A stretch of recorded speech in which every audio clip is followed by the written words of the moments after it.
we tutuukidde ku kyalo Buwenda ng'abantu bakuŋŋaanye okwefumiitiriza ku mbeera eyabaddewo akawungeezi k'eggulo. Bino byabaddewo ssaawa ng'emu ez'akawungeezi k'eggulo ng'abawagizi ba Hassan Mukiibi bwe basangiriza Farid Mulindwa ng'akuuma ekifaananyi kya munna NRM Bashir Ssemakula. Mbu Mukiibi yazze ne basajja be mu mmotoka ne bagezaako okuwamba ekifaananyi kya Ssemakula bwe balabye abafuukidde ekyambika kwe kumuwuttula okubula okumutta.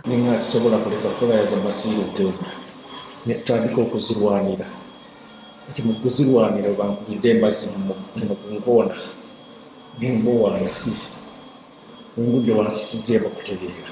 Ono yaddusiddwa mu ddwaliro e Masaka ng'ataawa era nga mu kiseera kino ali mu kufuna bujjanjabi. Oba n'amannyo gano gonna ago wansi n'ago waggulu agali mu maaso gonna ganyeenya kuliikoddamu.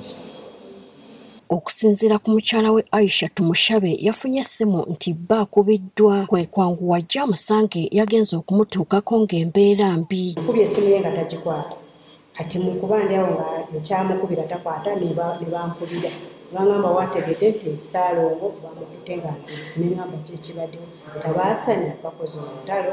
Tumushabe agamba nti bano abakoze effujjo ku bba tekyabamalidde ne bagenda ne mu nju okugifuuza. Baddemu ne bakuba ng'ewange balumbye abantu mu nju ne bayingira mu nju eyange ne bagifa ne bankola ne banga ennyumba yonna bagifuukudde nga banoonyaamu abantu n'embazi ne bagende bwa Sezaala wange Musamba wa Kalifani Sezaala wange ne bamenya enju. Abatuuze balumiriza nti effujjo lisusse mu kitundu kino okusinga bwe guzze guba mu kulonda okuzze kubaawo. Ku mbeera yaffe bukyatutandika kulonda tubeerangako mu mbeera yakugamba nti kakati tusoomooza mu nsi. Abantu ku kyalo ezo nnyini beetema beekuba lwaki lwababaka bwa paalamenti kaba tekasobola kugoberera kuddamu kumuwa amateeka galina kutambulirako bamujje mu kalulu. Ate ye Harriet Namazzi atubuulidde nti akawungeezi yawulidde oluyoogaano ewuwe nga neekyazzeeko kumukuba nga bamulagira kunuleyo abaana be gye beekwese nga babalanga kuwagira munna NRM Bashir Ssemakula. Bankwata bankuba leeta abaana tebakomye okubampalabanyiza bandeese wano basindise oluggi mulisiza banoonya abaana obakwese mu nnyumba. Leeta abaana bakwese mu nnyumba tugenda kukutwala, leeta abaana bw'otabaleeta tukutwala. Namazzi agamba nti mu kiseera kino balina obweraliikirivu bungi olw'obutali butebenkevu n'asaba akakiiko k'ebyokulonda okuyingira mu nsonga zino. Ekyalo kyonna tuli mu kweraliikirira kati tumagamaga tetumanyi wakudda kuba batulumbye kiro. Electoral Commission etuyambe kumpi yandimuggyemu bujja omukulu oyo. Muhammad Sekamatte newankubadde muwagizi wa Mukiibi agamba nti y'omu ku balozezza ku bukambwe bw'abasajja ababadde abakaawu ng'agenza okutaasa batuuze banne. Kotabulasiwa n'aginkuba wano era musemberedde wano kuddame gyennyini nemugamba viridde ngenzeeka era nengenda bulungi mu ddwaliro nemufana sekuyita abakulira bakanyama nimu amatofu mu bakanyama wali wankuli kisaawa najja nagamba madi kituufu nkukuba.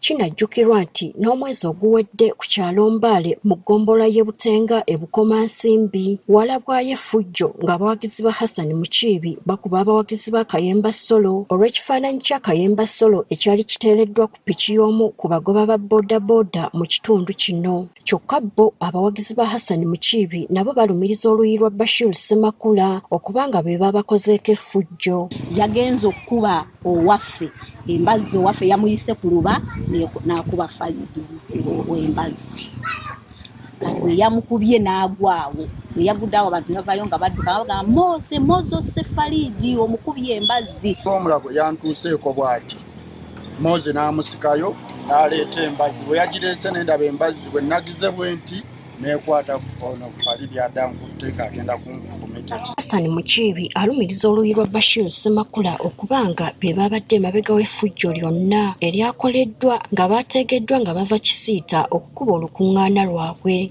Kati ffe poliisi kyetwagala ekole enoonyereze, tetulina muntu gwe yagala etire ku liiso.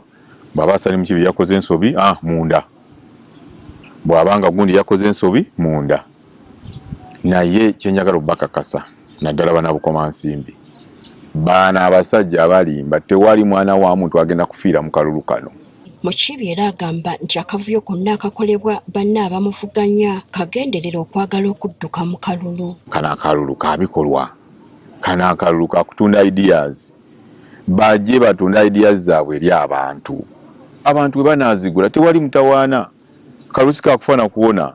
Nze bwe siwangula nembaki nja kusirayo nkola emirimu gyange. Ab'ebyokwerinda bakubye olukiiko e Buwenda okulaba butya bwe basobola okumalawo embeera ey'okulwanagana mu kitundu kino. Aduumira poliisi e Bukomansimbi Aggrey Francis Kyesimira alabudde bannabyabufuzi abakola effujjo ku bawagizi nti bino si wakubikkiriza.